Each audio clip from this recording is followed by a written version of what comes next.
Hey, how's it going? Today I'm talking about the finisher framework, how to actually cross the finish line without feeling broken. This is Running to the Castle, a podcast for injury prone Run Disney runners on a journey to running magical miles. Join me, Dr. Allie, as I share the secrets I've gathered as a runner, doctor of physical therapy, and coach. You'll learn the exact ways I get my clients to the castle strong without feeling broken or held together with KT tape as they cross the finish line. Okay, so I get so many questions, rightfully so. It's what I talk about. And that is, how can I cross the finish line after I've hurt my knee, gotten runner's knee, IT band syndrome, Achilles problems. I took time off from running. Now I'm getting back into it. I want to finish dopey, but I just don't have the motivation. I want to cross the finish line. I don't really care about the pace. I want to cross the finish line and not get swept by the balloon ladies. How do I do it? So, through the years, I have come up with a framework. This is what I use with my clients in working one on one with me and in Stronger, Faster Finisher. I use this personally myself as well. This framework is for Run Disney runners who consider themselves slow, back of the pack, injury prone, injury averse, and or not really a runner kind of runner. I developed this framework from working with runners in the physical therapy clinic and now in my coaching business. I have seen patterns of what has worked for people and what hasn't worked for people. What is a nice to have and what is a must have. And I'm not really a runner. I use that term loosely, but running is not my whole life. It's not my whole identity. I didn't start running until I was in college. I actually started running because I needed to study for all of my anatomy and physiology classes, and it is a lot of memorization. You literally memorize the muscle, the nerve that goes to it, the attachments of that muscle above and below, and what it does and can do. So basically, how it works doing whatever it's doing. And so I used to make these flashcards. I've had the muscle name on the front and all those four things that I needed to know on the back, and even like a drawing or a picture or something. And I literally would just go card after card after card. And I had a need to know pile and an already know pile. And I needed whatever stack I had that day, I needed all of those to be in the already know pile because we literally had a quiz every single class. So I had lecture 3 days a week, and we had lab one, I think once a week. And every time we went to lecture, we had a quiz on a series of muscles. It's all of the muscles that had been tested already and the newest ones that we learned at the last lecture. So I was constantly studying and memorizing. And so what I would do is I would have that new pile of new muscles to have to learn, and I would just go through them. And once I got through those, if my time on the treadmill was not up yet, I would go through all of the other ones that I had already gone through for the past couple of days, weeks, whatever it was. That's how I got running. I wanted to work out because I was in college, and you know what happens when you're in college. You get the freshman 15, or even if you're not a freshman, you gain some weight, you need to be active, whatever it is. But it was also a way for me to just stay focused and get it done without going on Facebook or going into my roommate's room and chatting the whole rest of the night. Went on the treadmill for an hour and I would study. That's how I became a runner.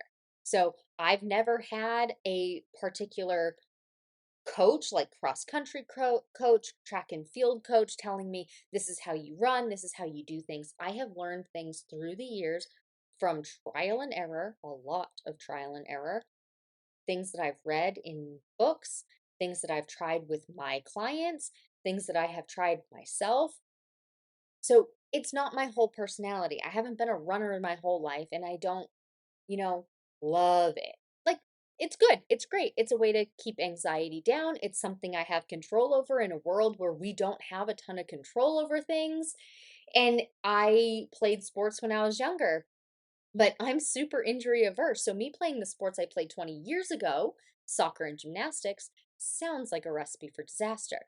That is a long-winded way of saying this kind of framework, it's not for somebody who is all gung-ho runner. They're looking for the next PR. They're looking for the next Boston qualifier. They're looking to get all of the medals at, Boston Marathon, Sydney Marathon, Chicago Marathon, Berlin Marathon, all the different ones that are in the different parts of the world. What is the six star, but now there's seven. So you know what I'm saying. It's this framework is not for those people. This framework is for the person who wants to cross the finish line without feeling like garbage, without feeling like they're held together with KT tape.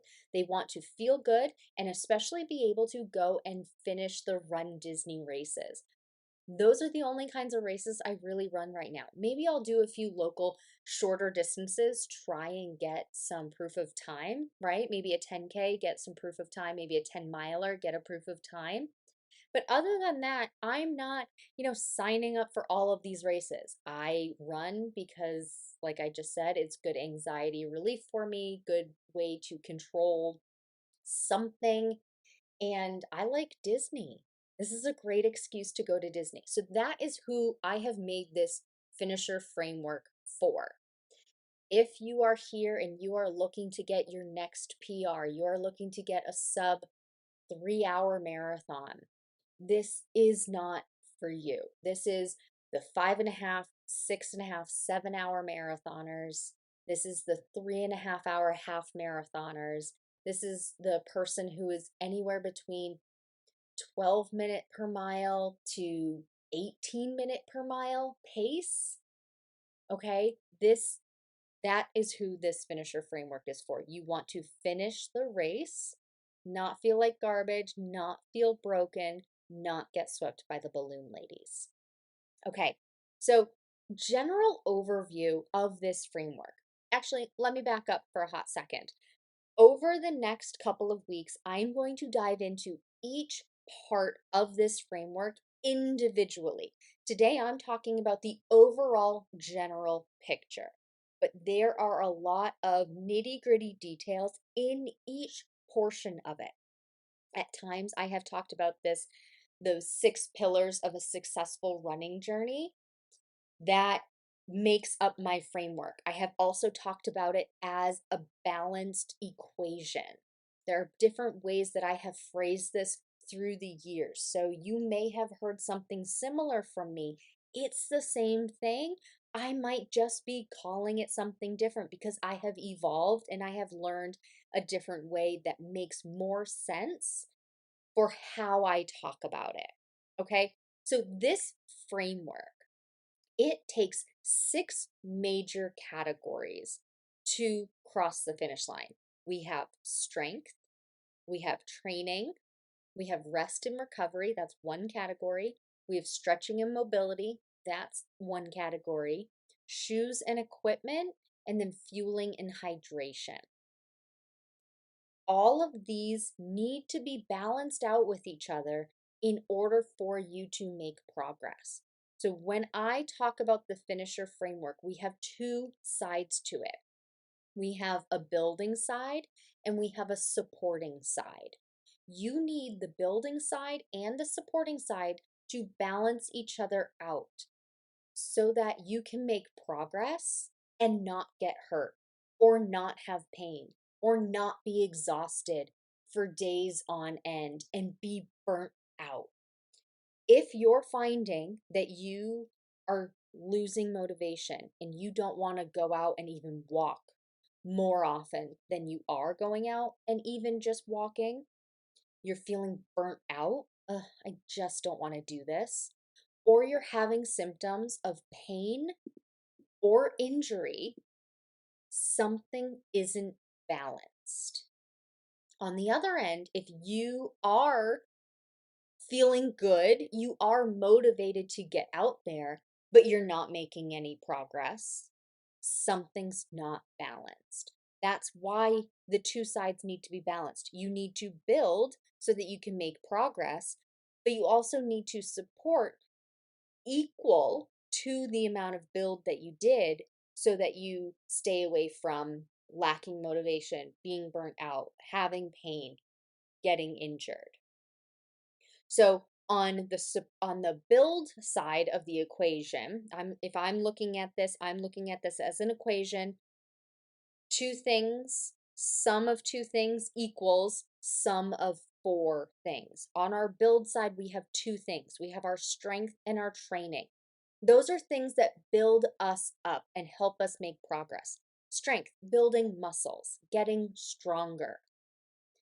Training, building cardiovascular endurance, building speed, building endurance, longevity, being able to be out there for hours on end, one step, one foot after another. Those are our build portion. Those things are what build us up to make us be able to do these things that we want to do. On the other side, our support side, we have four categories. We have rest and recovery, stretching and mobility, shoes and equipment, and fueling and hydration. Those are the things that are going to support our build phase, our build side, our build side. If you have too much strength and you aren't balancing that out with things like how much you're fueling, how much you're resting afterward, the type of recovery you're doing afterward, or the type of equipment you're using in that recovery, then that build side starts to get bigger and bigger and bigger, and the support side is staying steady. It is not going higher, it is not increasing with the build side. And then you have done too much, and that's where you can get injured. Or you have training that could be your long run, your speed workouts. You need those things to get faster for the speed workouts, and you need those things like the long run, adding more miles month after month after month. Notice I didn't say week after week after week because we are moving up in decimals for our long run. But let's say we're running more and more and more each week, but we're not doing any rest and recovery. We're running 7 days a week.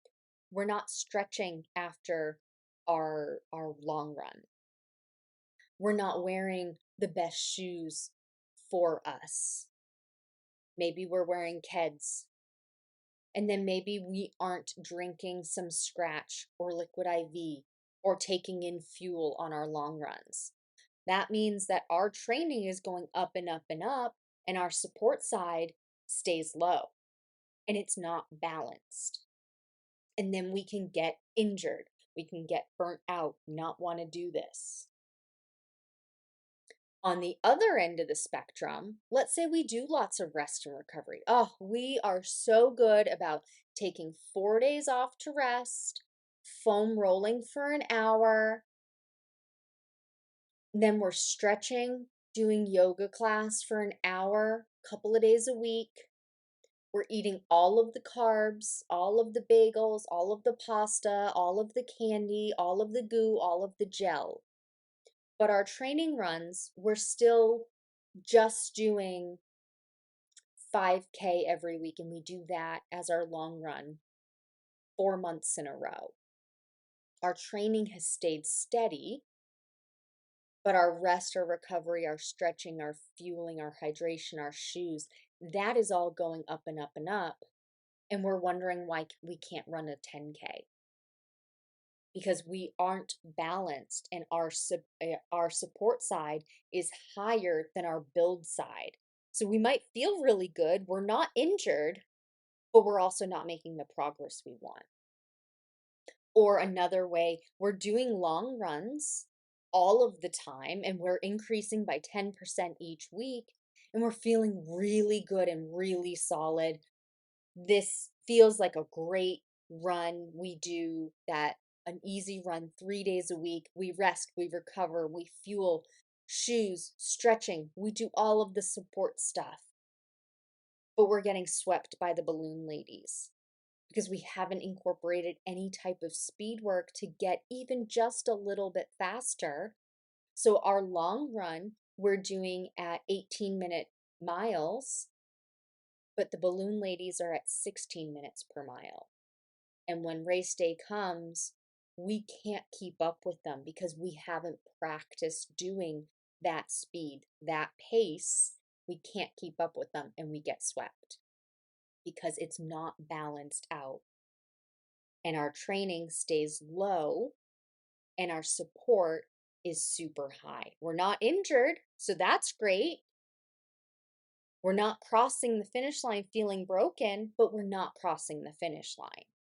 So you see how all of these things need to be balanced out in order for us to make progress and stay motivated and stay healthy, not injured, no pain, and feeling really good.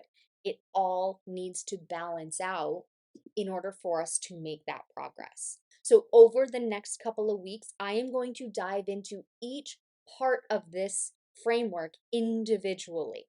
Talk about some nuances with the strength, things that you should be doing, things that you should be avoiding, training, long runs, speed work, cross training, and then also going into the support side.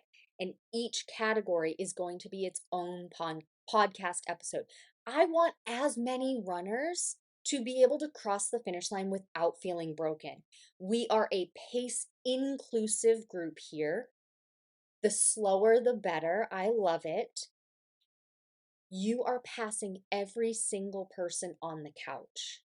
You are passing every single person who has never laced up their shoes before. You have a right to be here. If you want to run these runDisney races, you are welcome. Let's get you across that finish line feeling good, feeling solid, and go and enjoy the rest of your vacation at Disney. Stay tuned over the next couple of weeks for each individual part of this finisher framework. Hey, can I ask a quick favor? If you're enjoying this podcast, would you take 20 seconds to leave a rating and review? Leaving a rating and a review helps other runners find this podcast because the platform you're listening to this on will start suggesting it to runners like you. All it takes is 20 seconds. Thank you so much for supporting this podcast. As always, thanks so much for listening. That's all for now. Talk to you soon.